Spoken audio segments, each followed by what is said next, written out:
But what is the best way to sell big government and then world government to a people like ours, historically devoted to an independent republic of limited powers? The answer is simple. In revolutionary literature, the tactic is known as pressure from above and below. It's the strategy that Colonel House laid down in his book, Philip Drew, Administrator. Deliberately create problems, and then offer only those solutions that result in the expansion of government. Create conditions so frightful at home and abroad that the abandonment of personal liberties and national sovereignty will appear as a reasonable price for a return to domestic tranquility and world peace. If those who seek world dominion can stimulate leftist mobs into violent confrontation with local law enforcement, and also provide exhaustive news coverage so that the entire nation can see and tremble, then the peaceful and freedom-loving majority can be programmed to accept a vast expansion of government powers and even a national police force, offered supposedly to end the violence. If those who seek world dominion can raise the specter of an enemy armed to the teeth with superior atomic weapons on the verge of launching a nuclear holocaust, and also offer world government as the prevention, then millions of Americans can be programmed to accept the loss of national sovereignty as our last best hope for peace. This is the meaning of pressure from above and below. To put over police-state measures at home, they need chaos, crime, and anarchy in the streets. To sell the idea of world government, they need the constant threat of nuclear war.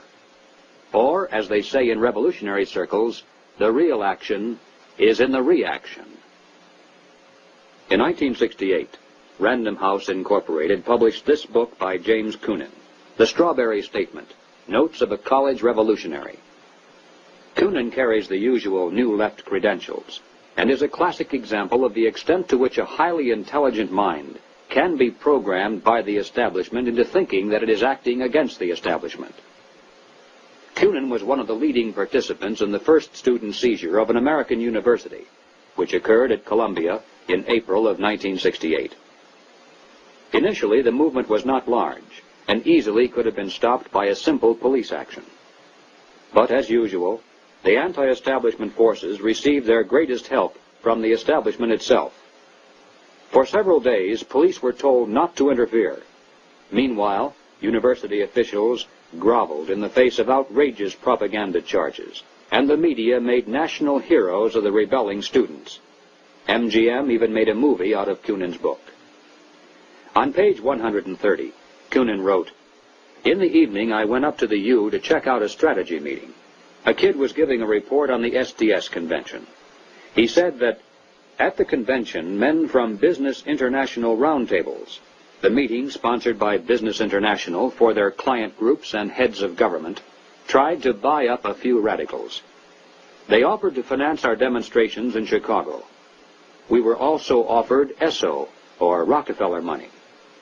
They want us to make a lot of radical commotion so they can look more in the center as they move to the left." Jerry Kirk, while a student at the University of Chicago, was active in the SDS, the Du Bois Club, the Black Panthers, and the Communist Party. In 1969, Mr. Kirk broke from the party, and the following year testified before the House and Senate Internal Security Committees. Here is what Mr. Kirk has told us. "Young people have no conception of the conspiracy strategy of pressure from above and pressure from below. They have no idea that they're playing into the hands of the establishment they claim to hate. The radicals think they're fighting the forces of the super-rich, like Rockefeller and Ford, and don't realize that it is precisely such forces which are behind their own revolution, financing it, and using it for their own purposes." When Stokely Carmichael was head of the militant revolutionary group known as SNCC, he was invited to speak at the University of Chicago. Jerry Kirk, then still a Black Panther, was among those who attended, and here is how he described Carmichael's appearance. Mr. Carmichael was obviously in the middle of something rather important, which made him more nervous and more tense than in the past. He started speaking of things which he said he could not have said before, because his research was not finished.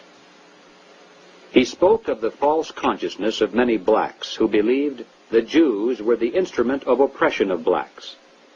And he made note of the fact that even though many Jewish people, for example in New York, own quite a bit of land, one must understand that the overwhelming percentages of mortgages in Harlem was owned not by Jewish people, but by Morgan Guaranty Trust, the Morgan family, and Chase Manhattan Bank, the Rockefellers.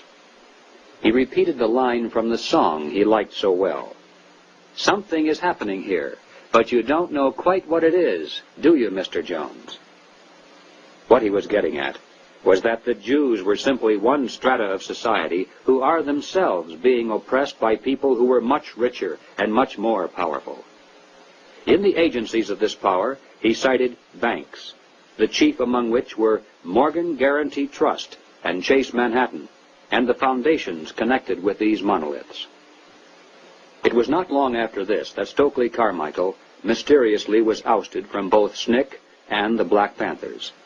Apparently, he had learned too much. More and more young radicals are beginning to wake up to the fact that their entire lives have been carefully programmed by the very people who are their hate symbols. They're beginning to realize that their so-called anti-establishment outlook actually is the calculated product of the establishment press, the establishment communications media, the establishment entertainment industry, the establishment schools. Rich men's corporations publish and popularize revolutionary books and songs. Through advertising, rich men's businesses subsidize revolutionary magazines. Rich men's tax-exempt foundations pour millions of dollars into left-wing organizations. The federal establishment in Washington, through agencies like the OEO, provide weekly paychecks to thousands of hardcore revolutionaries. And so we return again to the basic question, why? Why does the establishment publicly condemn but privately support the anti-establishment movement? Former communist Jerry Kirk answers, "The idea is to create a situation where the people are so frightened of the violence all around them that they will throw their hands up in the air and demand, 'Federal government, do something.' And the only choice open will be martial law. The communists, black militants, and revolutionaries will never succeed in overthrowing the government of the United States. But unless they are stopped, they will scare the American people into accepting socialism from Washington and statist rule by the insiders of the establishment. This is what it is really all about."